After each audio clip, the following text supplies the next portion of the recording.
You're sitting in your cubicle on a Tuesday afternoon when your boss sends you a calendar invite. Subject line, Q4 Financial Review, location, Conference Room B. Attendee is just you and him, that's weird. Usually these meetings include at least 5 other people from finance.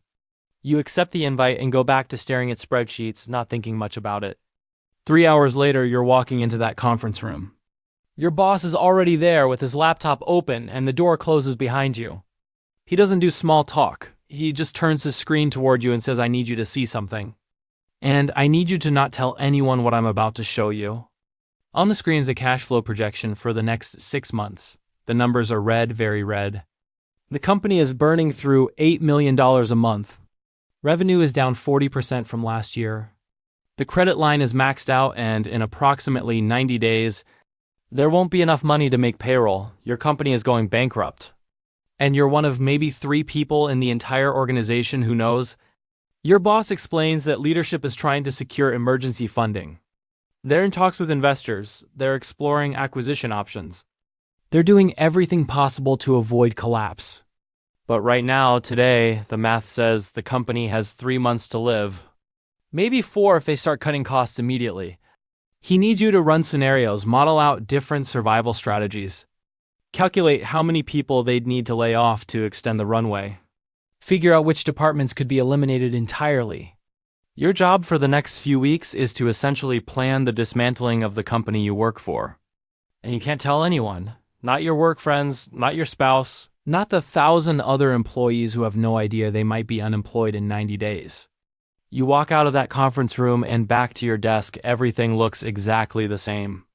Linda from marketing is microwaving fish in the break room. Dave from sales is talking too loudly on a phone call. Someone just sent an email about the holiday party planning committee. Everyone is acting like this is a normal Tuesday at a normal company with a normal future, but something they don't. This might all be over soon and you can't say a word. The first thing that hits you is the absurdity. Yesterday, you sat through a 2-hour meeting about the 5-year strategic plan. The CEO talked about expansion, about new markets, about ambitious growth targets. He showed slides with hockey stick revenue projections. Everyone nodded and took notes like any of it mattered. You now know that meeting was theater. Probably the CEO knows the company is dying. Probably half the executive team knows. And they stood up there and sold a vision of the future that doesn't exist. They looked a room full of employees in the eye and lied, or maybe they didn't lie. Maybe they genuinely believe they can turn this around. Maybe that emergency funding will come through. Maybe some miracle acquisition will save everything. Maybe you're working on contingency plans that will never be needed. But probably not. The numbers don't lie. And the numbers say this company is finished. The second thing that hits you is the moral weight. You now have information that could change people's lives. Your coworker Janet just bought a house. She closed on it 3 weeks ago. $500,000 mortgage based on the assumption that her $75,000 salary is stable.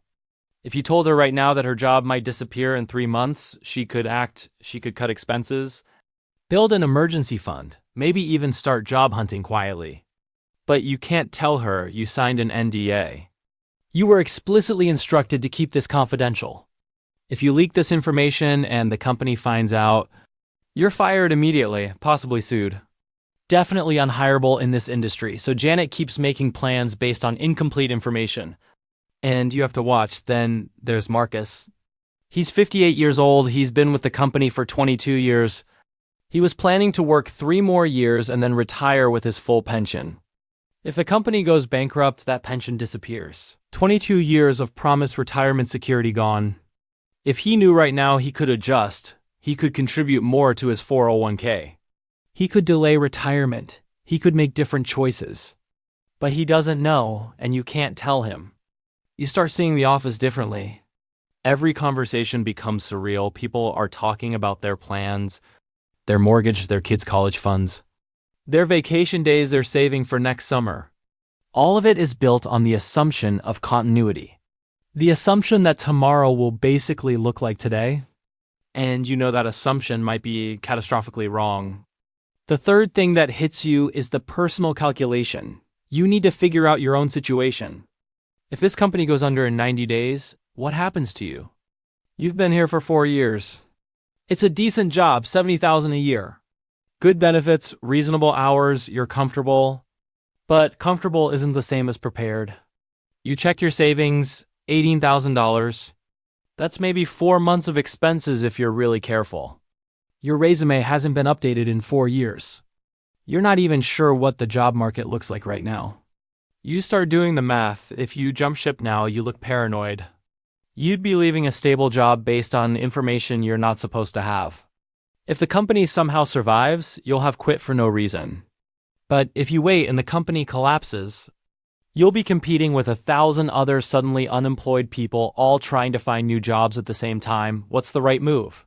When do you start looking? How do you explain to recruiters why you're leaving without revealing what you know? You're trapped in an information asymmetry. You know more than you should. But not enough to make a clean decision. The meetings continue. You're in the conference room 3 times a week now, running scenarios. The CFO is there. The CEO occasionally joins. They're talking about layoffs. Severing 200 people would buy another 6 weeks. Cutting the entire marketing department would save $3 million annually. Closing the Denver office would reduce overhead by 40%. They talk about human beings like they're line items on a spreadsheet, and you're the one providing the numbers that justify the cuts. You calculate that eliminating 35 jobs in customer service would save $2.1 million. You don't think about the 35 people. If you think about them, you can't do your job. Sarah in customer service is 26. She just got engaged. She's planning a wedding for next fall. You see her in the hallway and she's excited, talking about venues and caterers. You know her department is likely getting eliminated in the next round of cuts. You know her job probably won't exist in 60 days. You smile and congratulate her. You ask about the wedding. You act normal. What else can you do? The company announces a restructuring. That's the word they use, restructuring. It sounds planned, strategic, like this is part of some larger vision. They don't say we're out of money and desperately trying to survive another quarter. They lay off 80 people. It happens on a Thursday. Security escorts people out by noon. You watch from your desk as people you've worked with for years carry boxes to their cars. Some of them are crying. Most are just shocked. They didn't see it coming, but you did, you know. You helped calculate exactly how many people needed to go. The company sends an email to remaining staff. The email talks about difficult decisions and positioning for future growth. It thanks the departing employees for their service. It reassures everyone that the company is strong and this is just a necessary adjustment. You know that's not true. You know the company is still burning cash. You know this bought maybe 8 more weeks. You know there will probably be another round of layoffs. And another, until there's nothing left. But the email doesn't say that. The email is optimistic. The email is a lie. And you have to sit there and read it like everyone else. Pretending you believe it, morale collapses.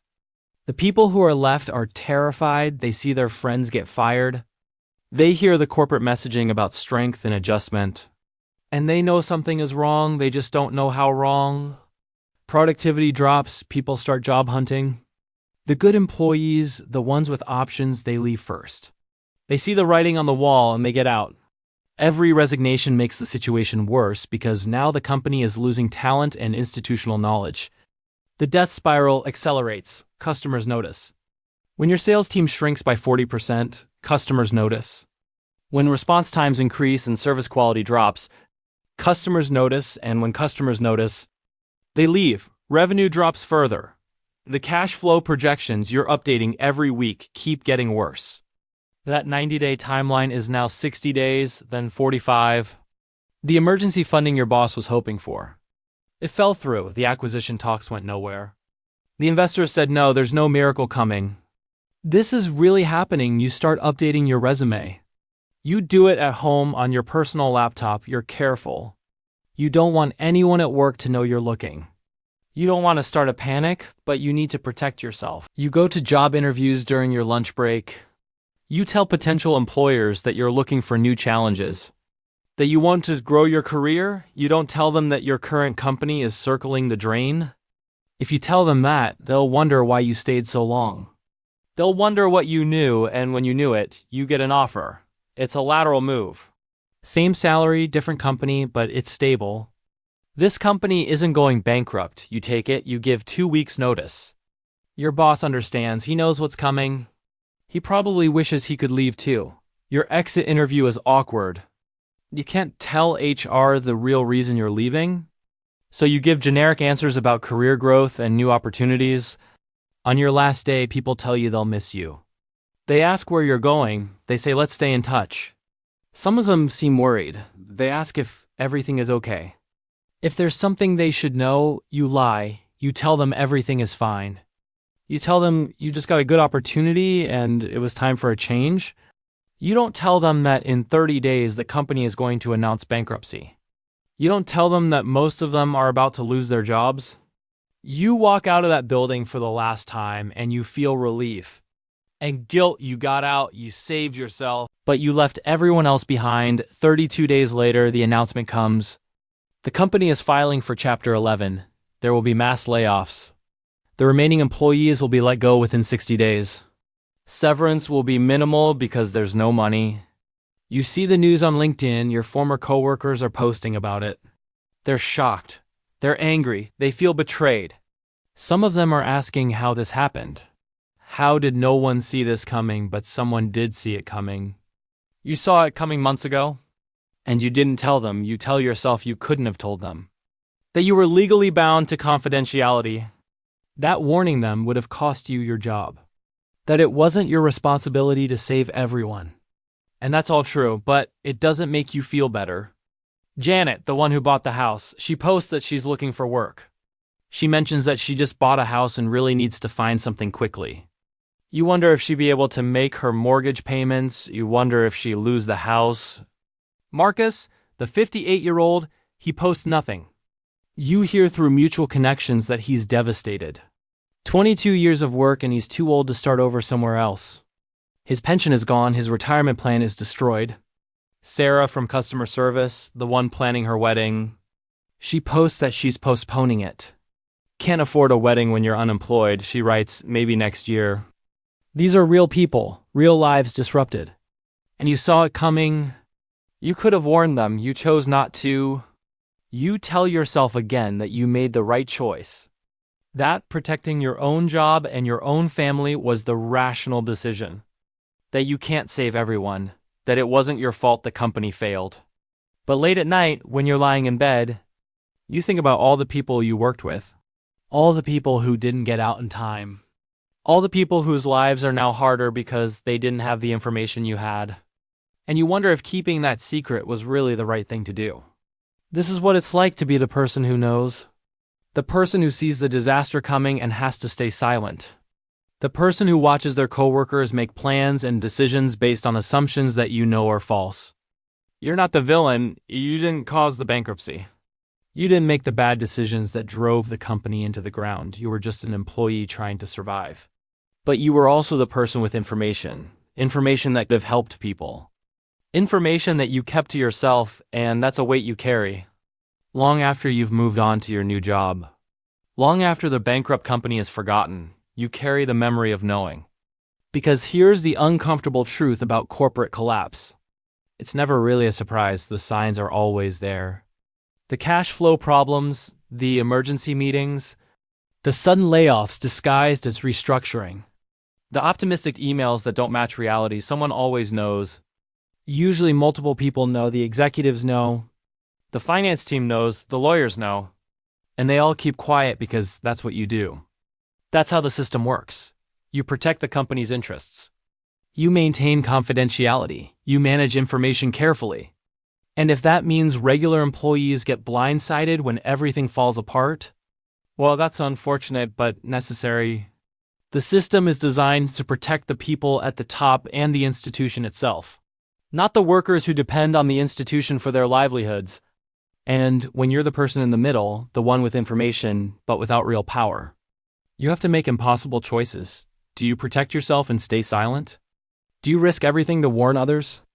Do you find some middle ground that probably doesn't exist? There's no good answer, there's just the choice you make and the consequences you live with. You chose silence, you chose self-preservation. You chose to get out quietly and let everyone else figure it out on their own. Maybe that makes you smart, maybe that makes you a survivor, maybe that makes you complicit. Probably all three. And now you're at your new job, it's stable, the company is profitable. You're building a new routine, new coworkers, new projects, new meetings about 5-year plans that might actually happen. But sometimes you're sitting in a meeting and someone makes a confident statement about the future, about next quarter, about next year, about the company's trajectory. And you think about how quickly everything can fall apart, how fragile these institutions really are, how much faith people put in stability that might not exist. And you know something your new coworkers don't know yet. You know that the person who seems most confident about the future might be the one who already knows it's ending. You know that the optimistic email from leadership might be cover for panic behind closed doors. You know that you can do everything right, work hard, be loyal, plan responsibly, and still lose everything because someone else made bad decisions that you only found out about when it was too late. That's what you learned from being the person who knew. You learn that information is power, that timing is everything, that loyalty is a luxury you can't always afford. You learn that sometimes the right move is to save yourself, even if it means leaving others behind, even if it means keeping secrets that hurt people. You learn that corporate collapse isn't a natural disaster, it's a managed process. Information is controlled, narratives are shaped, and regular employees are the last to know. You learn that you can be complicit in something terrible without being the one who caused it, just by knowing and staying silent. And you learn that you'll make the same choice again, because when it comes down to it, when you're faced with the decision between warning others and protecting yourself, most people choose themselves, not because they're bad people, but because that's how you survive. You're the person who knew the company was going bankrupt. You're the person who got out in time, you're the person who didn't warn anyone else. And you're going to have to live with that. Welcome to the moral complexity of corporate survival, where doing the smart thing and doing the right thing are rarely the same, and the people who know the most are often the ones who can help the least. You made your choice, you saved yourself, and everyone else paid the price for information they never had. That's not a story about failure.